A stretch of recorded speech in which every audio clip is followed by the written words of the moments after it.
Welcome to हमारा study point. तो इस वीडियो में आपको कक्षा 11वीं राजनीति विज्ञान का 5वां चैप्टर जो है पढ़ाया जाएगा, जिसका नाम है विधायिका।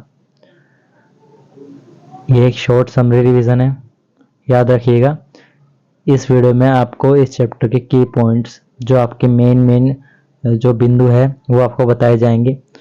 इन पॉइंट्स में क्या है, पूरा चैप्टर आपका रिवाइज हो जाएगा। अगर पेपर में जा रहे हो तो ये जो वीडियो है ये देख के जाना है। इस चैप्टर की वीडियो को बहुत इजी वे में बताया गया है, बहुत आसान तरीके से बताया गया है, आपको अच्छे समझ में आएगा। तो चलिए शुरुआत करते हैं परिचय से।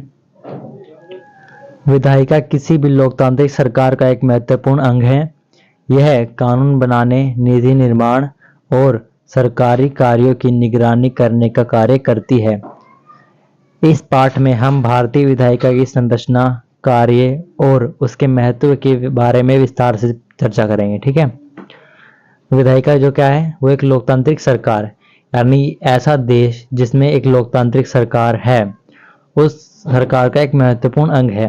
ये जो विधायिका है ये क्या क्या करती है, या तो कानून बनाती है, नीति निर्माण करती है, नीति निर्धारित करती है, और जो सरकारी कार्य है यानी सरकार जो कार्य कर रही है, जो फैसिलिटीज दे रही है जनता को, जो उनके लिए योजनाएं बना रही है, उन ऐसे कार्यों पर क्या करती है, जो ये विधायिका है निगरानी रखती है। ठीक है। और इस चैप्टर में आपको विधायिका की संरचना, कार्य और उसके महत्व के बारे में विस्तार से पढ़ाया जाएगा। परिचय आपका हो गया है चैप्टर से। अब चलते हैं चैप्टर के अंदर क्या है। विधायिका की परिभाषा, जो आपको परिचय में बताया गया था उसको आप परिभाषा में भी लिख सकते हैं। अगर आपको 2-3 नंबर ही अगर आ जाए तो थोड़ा बड़ा लिखना होगा पेपर में, तो आपको क्या करना पड़ेगा, जो परिचय में थोड़ा बहुत बताया गया है वो इसमें मिक्स कर देना। आसान, थोड़ी बड़ी लैंग्वेज बन जाएगी आपकी, बड़ा आंसर बन जाएगा। चलिए, विधायिका की परिभाषा क्या होती है। विधायिका वह संस्था है जो कानून बनाती है। यह संसद और राज्य विधानसभाओं के रूप में कार्य करती है और यह सुनिश्चित करती है कि सरकार अपनी नीतियों और कार्यक्रमों को सही तरीके से लागू करे। विधायिका क्या करती, कानून बनाती है। पिछले चैप्टर में क्या पढ़ा था हमने, कार्यपालिका, यानी जो विधायिका तो है कानून बनाती है और कार्यपालिका क्या करती है, कानून को लागू करती है। ठीक है। और ये क्या है, संसद और राज्य की विधानसभाओं के रूप में भी कार्य करती है। जब भी कानून बना रही है, जनता को समक्ष अपने सामने रखकर क्या करे, कानून बनाती है। ठीक है। उनकी भलाई के रूप में भी कार्य करती है। ठीक है। और क्या है, जो सरकार अपनी नीतियों और कार्यक्रमों को सही ढंग से लागू कर रही है, उन पर सही तरीके से काम कर रही है या नहीं कर रही, ये भी कौन सुनिश्चित करती है, विधायिका सुनिश्चित करती है। ठीक है। चलिए आगे देखते हैं इसमें। विधायिका की संरचना। अब विधायिका कैसे बनी है, कौन कौन लोग कैसी सरकार में कार्य करती है। संसद, लोकसभा, राज्यसभा जो है, इन सब के सदस्य इनमें कार्य करते हैं। कैसे इनमें कार्य करते हैं, चलिए देखते हैं। तो है विधायिका की संरचना। ठीक है। पहला आता है केंद्रीय विधायिका। केंद्रीय विधायिका में क्या होता है, संसद होती है। संसद में भारतीय संसद 2 सदनों में विभाजित है। पहला तो है लोकसभा, दूसरा है राज्यसभा। जो भारतीय संसद है इसमें 2 सभाएं हैं जिनमें विभाजित किया गया है संसद को। पहला लोकसभा में, दूसरा राज्यसभा में। लोकसभा में क्या बताया गया है, यह जनता द्वारा प्रत्यक्ष चुनावों के माध्यम से चुनी जाती है। यानी लोकसभा के जो सदस्य होते हैं ना, इनको क्या करते हैं, जनता जो वोट डालती है प्रत्यक्ष रूप से इसको चुनते हैं, इनके सदस्यों को। ठीक है। और इनके जो सदस्य होता है उनका कार्यकाल, यानी जब तक वो कार्य करने का समय होता है वो 5 वर्ष का होता है। ठीक है। वो 5 वर्ष तक लोकसभा में कार्य करते हैं, फिर दोबारा चुनाव होते हैं उनके नाम से। ठीक है। यह सदन सबसे महत्वपूर्ण है क्योंकि इसमें अधिकांश निर्णय लिए जाते हैं। जो लोकसभा है ना, यानी लोगों की सभा, इसमें क्या सबसे अधिकतम लोग होते हैं। और ये जो संसद है ना, ये बहुत महत्वपूर्ण है। ये केंद्रीय विधायिका की संसद का एक बहुत ही महत्वपूर्ण भाग है। इसमें क्या है, इस लोकसभा में अधिक से अधिक निर्णय लिए जाते हैं और चर्चा भी ज्यादातर यही होती है इन निर्णयों की। ठीक है। चलिए आगे देखते हैं। राज्यसभा, यह एक स्थायी सदन है जिसका कार्यकाल 6 वर्ष का होता है। देखिए, लोकसभा का कार्यकाल 5 वर्ष का था, यानी इसके सदस्यों का जो है कार्यकाल 5 वर्ष का था। लेकिन जो राज्यसभा है इसका कार्यकाल क्या होता है, 6 वर्ष का होता है। इसके सदस्यों का चुनाव विधानसभा और राष्ट्रपति द्वारा किया जाता है। राज्यसभा में सदस्यों की संख्या सीमित होती है, यानी जो इसके सदस्य है राज्यसभा के, उसका जो चुनाव है वो विधानसभा और राष्ट्रपति द्वारा किया जाता है। यानी विधानसभा के जो सदस्य है उनके द्वारा और राष्ट्रपति के द्वारा राज्यसभा के सदस्यों को चुना जाता है, और एक स्थायी स्थान है, ठीक है।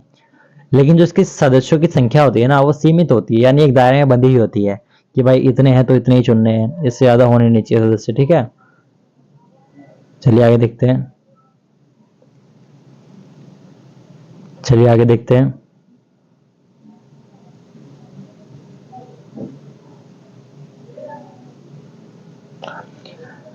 दूसरा है राज्य विधायिका। राज्य विधानसभा यानी राज्य विधायिका में राज्य विधानसभा आती है। यह आमतौर पर एक सदन होती है, लेकिन कुछ राज्यों में 2 सदन भी होते हैं। एक तो विधानसभा होती है और विधान परिषद होता है। आमतौर पर तो क्या है, राज्य विधानसभा होती है, ठीक है, एक ही सदन होता है। लेकिन कई कई जगहों पर क्या होता है, 2 सदन भी होते हैं कई राज्यों में, जैसे विधानसभा हो गया, विधान परिषद हो गया।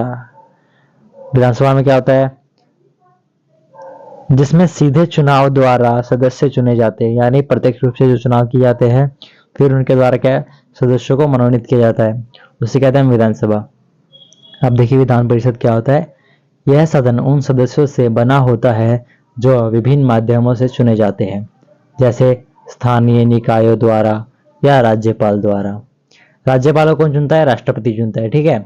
और राज्यपाल द्वारा जो सदस्य चुने जाते हैं उनको क्या है, विधान परिषद में डाला जाता है। राज्य की विधायिका के लिए राज्यपाल को जो है ये हमारे राष्ट्रपति चुनते हैं, ठीक है। और राज्यपाल को चुनने के बाद राज्यपाल क्या करता है, विधानसभा परिषद के जो सदस्य होते हैं उनको मनोनीत करता है, यानी उनको उनका चुनाव करता है, ठीक है। स्थानीय निकाय और राज्यपाल ये दोनों मिलकर क्या करते हैं, विधानसभा परिषद का चुनाव करते हैं, ठीक है। आगे देखिए। अब देखिए विधायिका के कार्य क्या क्या होते हैं। विधायिका का पहला कार्य है कानून बनाना। जैसे मैंने आपको बताया था कि कानून विधायिका बनाती है, लागू करने का कार्य कौन करता है, कार्यपालिका, ठीक है। देखिए विधायिका का मुख्य कार्य नए कानूनों का निर्माण करना है। यह विभिन्न मुद्दों पर चर्चा करती है और उनके बारे में मतदान करती है। यानी विधायिका कानून बनाती है और जो भी मुद्दे होते हैं उन पर चर्चा करती है। मतदान करने से तात्पर्य यह है कि जैसे सदस्यों का मतदान, अगर मुद्दा गलत है, अगर कोई प्रस्ताव रखा गया है और वो प्रस्ताव गलत है, तो क्या है, सदस्य इसमें वोटिंग करेंगे कि भाई हमें तो ये गलत लग रहा है। अगर वोट ज्यादा हो गई गलत की तो क्या मतलब वो नहीं किया जाएगा। देखते ना कि कई कानून ऐसे भी लागू होते हैं जिससे जनता को बहुत तकलीफ होती है, जैसे महंगाई बढ़ाई जाती है कदम कदम पर, तो महंगाई भी एक कानून की तरह हो गई है आजकल, ठीक है। तो क्या है, मतदान के द्वारा क्या है, फैसले लिए जाते ज्यादातर, ठीक है। आगे देखिए सरकारी नीतियों की निगरानी। दूसरा कार्य क्या है, सरकारी नीतियों पर निगरानी रखना, ठीक है। विधायिका सरकार के कार्यों की निगरानी करती है। यह सुनिश्चित करती है कि सरकार अपने कार्यों में पारदर्शिता, जवाबदेह बनाए रखे। यानी सरकारी जो नीतियां होती है उन पर सरकार जो कार्य करती है, एक तरीके से विधायिका उन पर नजर रखती है। यह सुनिश्चित कर दे कि सरकार अपने कार्यों में पारदर्शिता, जवाबदेही बनाए रखे। यानी भाई सरकार जो कार्य कर रही है उसके प्रति वो क्या है, जवाबदेह है, वो सरकारी है, ठीक है। वो सरकार जवाब देगी, अगर कोई गलत कार्य होगा तो सरकार जवाबदेह है, ठीक है। अगर कोई दुर्घटना होती है तो जवाबदेह वो सरकार है, ठीक है। अब देखिए तीसरा कार्य क्या है, राजस्व और बजट पारित करना। जो हमारे इकोनॉमिकली बजट पारित होता है वो कौन करता है, विधायिका करती है। विधायिका को बजट पेश करने और उस पर विचार करने की शक्ति होती है। यह सुनिश्चित करती है कि सरकारी खर्च सही तरीके से हो।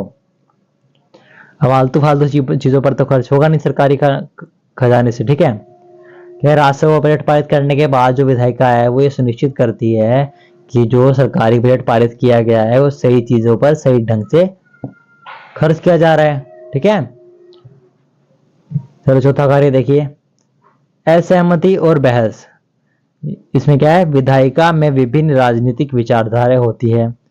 जिससे सरकार के निर्णयों पर बहस और असहमति होती है, यह लोकतंत्र के लिए महत्वपूर्ण है। देखिए कुछ जो है नेता या फिर मंत्री जो है ऐसे होते हैं जो क्या है बहस कर लेते हैं आपस में, ठीक है। यानी अपनी अपनी विचारधारा है उनकी, वो क्या करते हैं, वो अपनी विचारधारा को रखते हैं, उन पे बहस होती है। कुछ क्या है, कुछों की असहमति होती है कि भाई हम तो आपकी विचारधारा नहीं मान रहे, गलत है, ठीक है। कुछों की विचारधारा सही होती है कि चलो भाई तुम्हारी मान ली, तुम सही, तुम्हारी विचारधारा क्या है, जनता के हक में है या फिर सही कार्य कर रही है, अच्छा कार्य कर रही है। तो क्या है, जो विचारधारा होती है वो बहुत अलग अलग प्रकार की होती है, राजनीतिक में राजनीति होती है जो, ठीक है। जिससे क्या सरकार के निर्णयों पर बहस भी होती है, यानी सरकार जो निर्णय लेती है ये सही है, इस पे क्या है लोग मुद्दे उठा देते हैं, ठीक है। ये कई बार असहमति भी हो जाती है इन मुद्दों पर, ठीक है। पांचवा कार्य क्या है, राजनीतिक स्थिरता, यानी जो पॉलिटिक्स है उसमें स्थिरता, स्टेबिलिटी कैसे बनी रहती है। देखिए विधायिका राजनीतिक स्थिरता को बनाए रखने में मदद करती है और समाज में बदलाव को सुनिश्चित करती है। जो विधायिका है वो क्या करती है, राजनीतिक स्थिरता, यानी जैसे जो पॉलिटिक्स है वो सही ढंग से चल रही है, स्थिर तरीके से चल रही है या नहीं चल रही, उसकी क्या करती है, निगरानी रखती है, ठीक है। और मदद भी, हेल्प भी करती है उसमें, क्या है कि ताकि राजनीति सही ढंग से चलती रहे और समाज में क्या है बदलाव हो रहे हैं, सही अच्छे बदलाव हो रहे हैं, बुरे बदलाव हो रहे हैं, इससे क्या करती है उस पर निगरानी रखती है, सुनिश्चित भी करती है उनको, ठीक है। तो चलिए अब आगे देखते हैं विधायिका का महत्व। विधायिका का महत्व क्या है, ठीक है, और किस किस फील्ड में जो विधायिका का महत्व होता है। देखिए एक तो लोकतंत्र में, पहले तो यानी लोकतंत्र का आधार है विधायिका, इसका जो बेस है वो है विधायिका है लोकतंत्र का। कैसे, विधायिका क्या करती है, लोकतंत्र एक मतलब जो लोकतंत्र में क्या है कानून पारित करती है, कानून बनाती है मतलब, ठीक है। और क्या है, वो लोकतंत्र के लिए कानून बनाती है, यानी जनता के लिए कानून बनाती है। एक लोकतांत्रिक देश में हम रह रहे हैं तो जनता के लिए कानून बनाएगी, उससे क्या हमारे लोकतंत्र को फायदा होगा। अगर जनता के लिए नई नई स्कीम और गरीब लोगों के लिए जो नई नई हमारी योजनाएं निकाली जाती है, उससे क्या है विधायिका उस पर पूरी पूरी नजर रखती है, ठीक है। तो क्या है, लोकतंत्र का आधार है विधायिका, ठीक है। विधायिका लोकतंत्र का एक महत्वपूर्ण स्तंभ है जो नागरिकों के अधिकारों और स्वतंत्रताओं की रक्षा करती है। यानी आपके जो फंडामेंटल राइट्स है, यानी जो आपके मौलिक अधिकार है और जो आपके मौलिक कर्तव्य है या फिर आपकी स्वतंत्रता है, ठीक है, उसमें क्या है, विधायिका ऐसे कानून पारित कर रखे विधायिका ने कि आपकी जो है आप अपने अधिकारों का अगर शोषण हो रहा है तो उसके खिलाफ आवाज उठा सकते हैं आप, ठीक है। तो क्या है, अगला देखिए, प्रतिनिधित्व, यह नागरिकों का प्रतिनिधित्व करती है जिससे उनके विचार और आवश्यकताएं सरकार तक पहुंचती है। प्रतिनिधित्व यानी आपकी एक प्रतिनिधि है, आपके द्वारा चुनी गई एक प्रतिनिधि है, ठीक है, जो क्या करती है, आपके पक्ष में रहकर सरकार से आपके खिलाफ युद्ध करती है एक तरीके से, ठीक है, ये समझ लीजिए। क्यों, क्योंकि वो विपक्षी हो गई एक तरीके से, सरकार क्या है विपक्षी हो गई। और क्या है, जो विधायिका है आपके हक में जो है क्या करती है, कानून बनाती है, आपके हक से वार्तालाप करती है सरकार से, आपके प्रतिनिधि के रूप में कार्य करती है, ठीक है। हाँ, जो इसके कार्य है ना विधायिका के, उसमें आप ये भी डाल सकते हैं कि प्रतिनिधि के रूप में भी कार्य करती है विधायिका, ठीक है। आगे देखिए, सामाजिक बदलाव, विधायिका सामाजिक और आर्थिक बदलाव को सुनिश्चित करती है जिससे समाज का विकास होता है। यानी समाज में वक्त वक्त पर बदलाव हो रहे हैं, समय के साथ बदलना चाहिए वैसे तो, ठीक है। यानी जो समाज में समय समय पर विधायिका क्या है जो नीतियां चला रही है उनको समाज समाज को उसका लाभ हो रहा है या नहीं हो रहा, उसको यह सुनिश्चित करती है। अगर समाज को उसका लाभ होगा तो क्या है, सामाजिक रूप से समाज जो है विकसित होगा, आर्थिक रूप से बदलाव आएगा उसमें, ठीक है, जिससे क्या समाज का पूर्णतः विकास हो जाएगा, ठीक है।